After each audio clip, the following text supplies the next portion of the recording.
સ્વાગત આપ સૌનું એક નાનકડી વિડીયોની અંદર. વરસાદની સિઝન શરૂ થઈ ગઈ છે અને તમે પ્લાન્ટ અવશ્ય લગાવો, કારણ કે પ્લાન્ટ લગાવવાથી આપણા શરીરની અંદર એક અલગ પ્રકારની ઉર્જાનો સંચાર થશે અને આપણને કામ કરવાની શક્તિ પણ મળશે.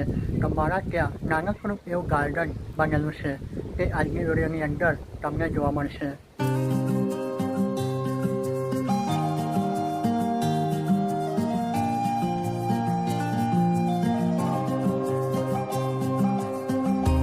તો ઘરની બહારની સાઈડ ઉપર એક નાનકડી ક્યારી બનાવી છે અને જેની અંદર 8 થી 10 પ્લાન્ટ રોપેલા છે. પ્લાન્ટનું નામ પણ તમને જાણવા મળી જશે. જો તમે શરૂઆત કરવા માંગો છો તો આ રીતના પ્લાન્ટ લગાડશો તો નર્સરીમાંથી લાવેલા પ્લાન્ટ તમારા ખરાબ નહીં થાય. તો આ માટીના 4 પ્લાન્ટર છે, જેની અંદર 2 યુક્કાના પ્લાન્ટ લાગેલા છે અને આગળની સાઈડ ઉપર તમે જોઈ શકો છો અગેવનો પ્લાન્ટ લાગેલો છે અને અરેનિયમનો પ્લાન્ટ પણ લાગેલો છે. તો મિત્રો, ગાર્ડનને થોડું કલરફુલ બનાવવું હોય તો આ રીતના કલરફુલ પાનવાળા પ્લાન્ટ પણ લગાડવા જોઈએ. આ પ્લાન્ટનું નામ છે ઇરિન્થિમમ. આ પ્લાન્ટનું નામ છે સિલ્વર યુક્કા, જે ફૂલ તડકાની અંદર ગ્રોથ થતો હોય છે, પણ આની ગ્રોથ થોડી સ્લો હોય છે અને પાણી પણ આપણે ઓછા પ્રમાણમાં આપવું જોઈએ. આની અંદર દેશી ગ્રીન યુક્કાની વેરાયટી પણ આવે છે, જે તમે અહીંયા જોઈ શકો છો. ઘરની અંદર સવારમાં પૂજાની અંદર વપરાતા ફૂલની વાત કરીએ તો તે છે જાસૂદનું ફૂલ. તો જાસૂદના પ્લાન્ટ પણ લગાડ્યા છે, પણ ગાય ખાઈ ગઈ છે.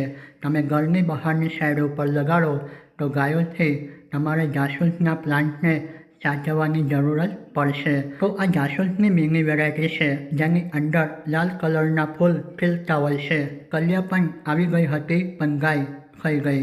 હવે બીજી એક વેરાયટી પણ આપણે સફેદ કલરના ફૂલ ખીલતા હોય તે પણ લગાડી છે, તે છે દેશી વેરાયટી. અગેવનો પ્લાન્ટ ખૂબ જ સુંદર દેખાવમાં હોય છે, પણ એના પત્તાની ડાળ ઉપર આપણને કાંટા પણ જોવા મળે છે. જો કાંટાને કટ કરી દઈએ તો તે એક ડેકોરેટ પ્લાન્ટ બની જાય છે.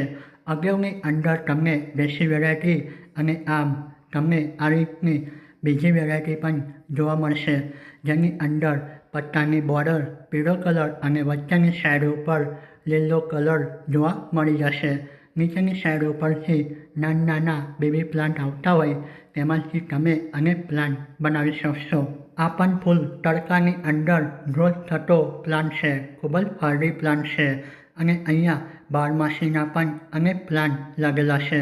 બારમાસી પણ એક સદાબહાર પ્લાન્ટ છે, જેને તમે લગાડશો તો તમારા ગાર્ડનનું ડેકોરેશન અનેક ગણું વધી જશે, કારણ કે બારમાસીની અંદર અનેક ફૂલ તમને કલરફુલ પ્લાન્ટની અંદર ખીલતા જોવા મળશે.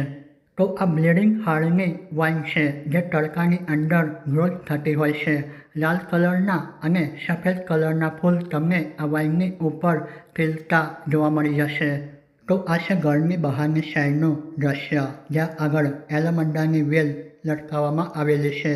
તેની ઉપરની સાઈડ ઉપર પીળા કલરના ફૂલ ખીલતા હોય છે. તો મિત્રો, જ્યારે તમે નર્સરીમાં પ્લાન્ટ લેવા માટે જાઓ છો તો તમારે ખાસ વાતનું ધ્યાન રાખવાનું કે તમારી પાસે કેવી જગ્યા છે. છાંયડાવાળી જગ્યા છે કે તડકો આવે તેવી જગ્યા છે, તે રીતના પ્લાન્ટનું સિલેક્શન કરવું જોઈએ. તો આ પ્લાન્ટ ખૂબ જ હાર્ડી હોય છે, જેને પાણી પણ ઓછું જોઈતું હોય છે. જો તમે બહારની સાઈડ ઉપર યાત્રા કરતા હોય તો તમારા માટે બેસ્ટ પ્લાન્ટ છે. આ પ્લાન્ટનું નામ છે પોનીટેલ.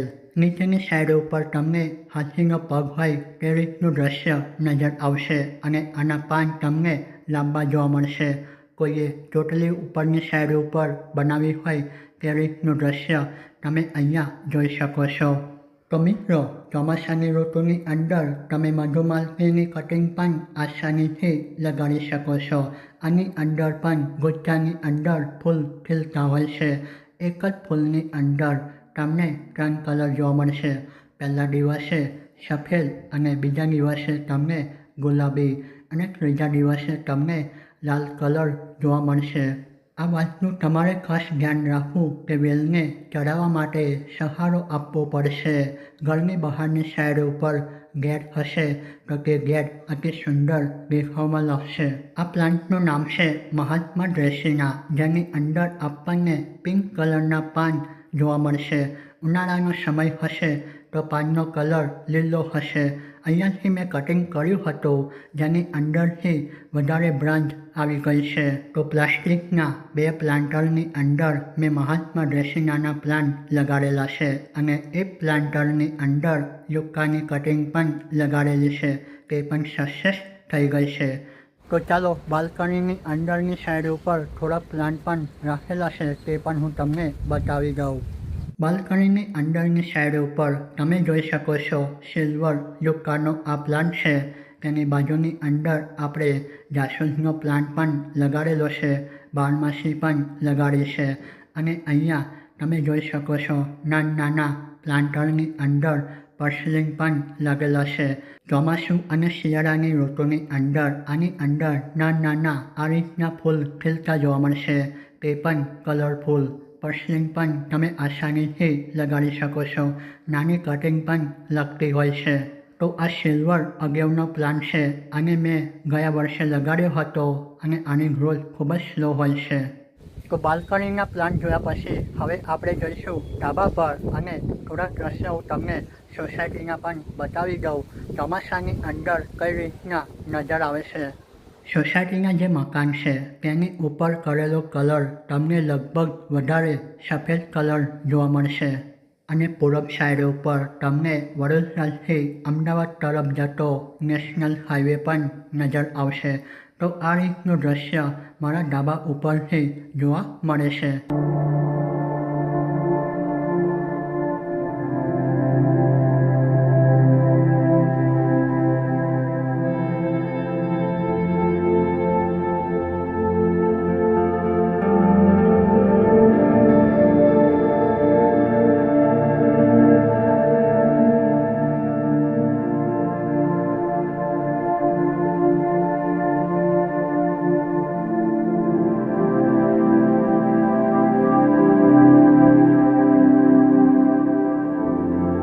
તો આ હતી નાનકડી વિડીયો. તો મિત્રો, વિડીયો તમને પસંદ આવ્યો હોય તો વિડીયોને લાઈક કરી ચેનલ સબસ્ક્રાઈબ પણ કરી શકો છો.